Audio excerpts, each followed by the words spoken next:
Hello friends, मेरा नाम वासुदेव शुक्ला है। आज केमिकल रिएक्शन एंड इक्वेशन का पार्ट 4 स्टार्ट करेंगे, तो वीडियो शुरू करते हैं।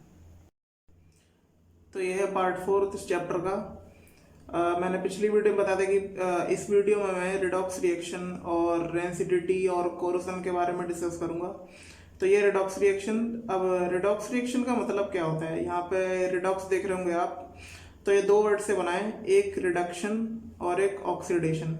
यहाँ पे RED रिडक्शन से लिया गया है और OX ऑक्सीडेशन से लिया गया है। इसका मतलब क्या है कि किसी पर्टिकुलर रिएक्शन में अगर ऑक्सीडेशन और रिडक्शन, रिएक्टेंट और प्रोडक्ट साइड दोनों तरफ होता है तो वह रिडॉक्स रिएक्शन कहलाता है। यानी एक सिंपल सीधी डेफिनेशन बनेगी, the reaction in which one reactant gets oxidise while other gets reduced. तो मैं यहाँ डेफिनेशन लिख देता हूँ। तो ये इसकी डेफिनेशन आप अपने से नोटबुक में नोट कर सकते हैं। तो यहाँ पे एक एग्जांपल समझ लेते हैं कि रिडॉक्स रिएक्शन होता क्या है। तो कॉपर ऑक्साइड प्लस हाइड्रोजन, इसको हीट करते हैं तो हमें कॉपर और वाटर का मॉलिक्यूल मिलता है। तो यहाँ पे आपको पहचानना होगा कि कौन सा रिड्यूस हो रहा है और कौन सा ऑक्सीडाइज हो रहा है। तो यहाँ पर हाइड्रोजन की बात करें तो यहाँ पे इसकी ऑक्सीजन की मात्रा बढ़ गई है, यानी गेन ऑफ ऑक्सीजन हुआ है। इसका मतलब है कि यह ऑक्सीडेशन कहलाएगा। और यहाँ पर कॉपर ऑक्साइड की बात की जाए तो यहाँ पे कॉपर एक सिंगल यहाँ पे एक एलिमेंट रह गया है। इसका मतलब है कि यहाँ पे ऑक्सीजन की कमी आई है। यहाँ पे ऑक्सीजन था reactant side, product side oxygen नहीं है, तो इसका मतलब यहाँ पे लॉस ऑफ ऑक्सीजन हुआ है। तो इसका मतलब ये रिडक्शन हुआ। ये पेपर में काफी पूछ लिया जाता है कि ऑक्सीडेशन रिडक्शन किसे कहते हैं और इसकी डेफिनेशन भी, और रिडॉक्स रिएक्शन किसे कहते हैं, या फिर ये रिएक्शन दे देगा, आपको बताना पड़ेगा कि ऑक्सीडेशन और रिडक्शन कहाँ कहाँ हो रहा है। तो और एग्जांपल देते हैं, zinc oxide carbon, zinc plus carbon dioxide, यानी कि अगर जिंक ऑक्साइड को कार्बन के साथ रिएक्शन की गई है तो यहाँ पे जिंक और हमें कार्बन मोनोऑक्साइड प्राप्त होता है। तो यहाँ पर कार्बन देखा जाए तो यहाँ पर कार्बन के साथ कोई भी ऑक्सीजन नहीं है, लेकिन प्रोडक्ट साइड यहाँ पे ऑक्सीजन बढ़ गया है, यानी गेन ऑफ ऑक्सीजन हुआ है। इसका मतलब है ये ऑक्सीडेशन कहलाएगा। और यहाँ पे जिंक ऑक्साइड है, यहाँ पे लॉस ऑफ ऑक्सीजन हुआ है, यहाँ पे ऑक्सीजन नहीं यहाँ पे था, इसका मतलब ये रिडक्शन है। तो ऐसे मैं आपको एक क्वेश्चन देता हूँ, आप मुझे कमेंट करके बताइए कि इसका आंसर क्या है। ये मैग्नीज क्लोराइड और हाइड्रोक्लोरिक एसिड, तो यहाँ पे मैग्नीज क्लोराइड और दो वाटर के मॉलिक्यूल और क्लोरीन गैस हमें प्राप्त होती है। तो नेक्स्ट टॉपिक है कोरोजन।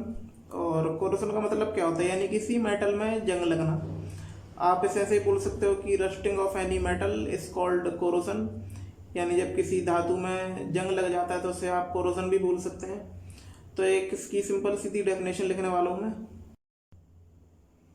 इसकी डेफिनेशन है, when a metal is attacked by substances around it such as moisture और एसिड्स, यानी इसका मतलब है कि कोई सा भी मेटल हो, अगर उस पर मॉइस्चर और एसिड अटैक करते हैं तो वह ऑक्सीडाइज हो जाता है, यानी उसकी जो आउटर लेयर होती है वो ऑक्सीडाइज हो जाती है और उसमें जंग लगना स्टार्ट हो जाता है। इसके सिम्टम्स आप देख सकते हैं कि उसका रंग चेंज होना, ये भी एक कहला सकता है।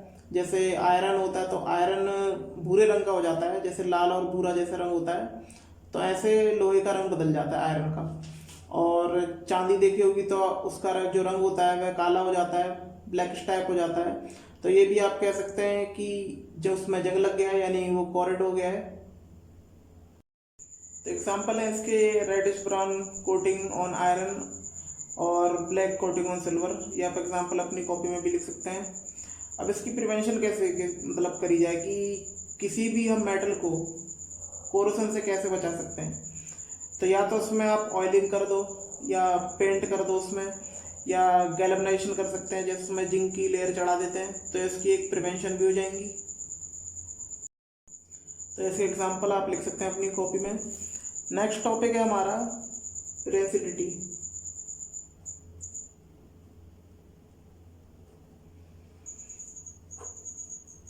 आप इसे सिंपल सी तरीके से समझ सकते हैं कि यह खाने का सड़ाना भी हो सकता है। जैसे कोई खाना सील जाता है, जब कोई भी यानी कि कोई फैटी फूड होता है जिसमें बहुत ज़्यादा तेल और वसायुक्त खाना होता है, तो वह हवा में संपर्क में आकर वह सड़ जाता है, यानी कि एयर, मॉइस्चर और वाटर से वह सड़ जाता है और उसकी टेस्ट में भी चेंज आ जाता है, यानी वो थोड़ा एसिडिक हो जाता है और इस वजह से उसकी पूरी कन्फिग्रेशन पूरी चेंज हो जाती है। तो इसका मतलब वो इसकी सिंपल सी डेफिनेशन हो जाएगी, यहाँ मैं लिखता हूँ। तो ये होगा when fats and oils are oxidised they become rancid, their smell and taste change. तो मान लो कोई खाना सड़ जाता है या ऑक्सीडाइज हो जाता है, इसे बचाएं हम कैसे? तो एयर टाइट जितने भी यूटेंसिल्स होते हैं उसका यूज़ करें ताकि ऑक्सीजन कम से कम पहुंच पाए किसी भी फूड में। और आपने चिप्स के पैकेट देखे होंगे तो उसमें गैस भरी रहती है, वो चिप्स के पैकेट फूले रहते हैं, तो उसमें नाइट्रोजन गैस भरते हैं ताकि वो ऑक्सीडाइज ना हो और सड़े ना। और कुछ फूड पार्टिकल्स में तो एंटीऑक्सीडेंट भी डालते हैं ताकि वह जितने भी ऑक्सीजन के जो मॉलिक्यूल्स होते हैं वो उससे रिपल्शन करें और उससे कोई रिएक्ट ना हो ताकि कोई खाना सड़े ना। तो ये मैं यहाँ लिखता हूँ। तो यह इसके प्रिवेंशन के मेथड, ये आप अपनी कॉपी में नोट कर लीजिएगा। और यहाँ पे चैप्टर का एंड होता है और जो नेक्स्ट वीडियो बनाऊंगा उसमें इससे जो रिलेटेड जितने भी इंपॉर्टेंट क्वेश्चन हैं उसके बारे में मैं डिस्कशन करूंगा। अगर आपको ये वीडियो अच्छी लगी हो तो प्लीज़ इस पर कमेंट करिएगा और जितनी भी वर्कशीट देता हूँ उसको कंप्लीट करके मेरे कमेंट बॉक्स में डाल दीजिएगा। तो ये था चैप्टर फर्स्ट का पार्ट 4। अगर आपको वीडियो अच्छी लगी हो तो प्लीज़ इसे लाइक, शेयर और कमेंट करिए। धन्यवाद।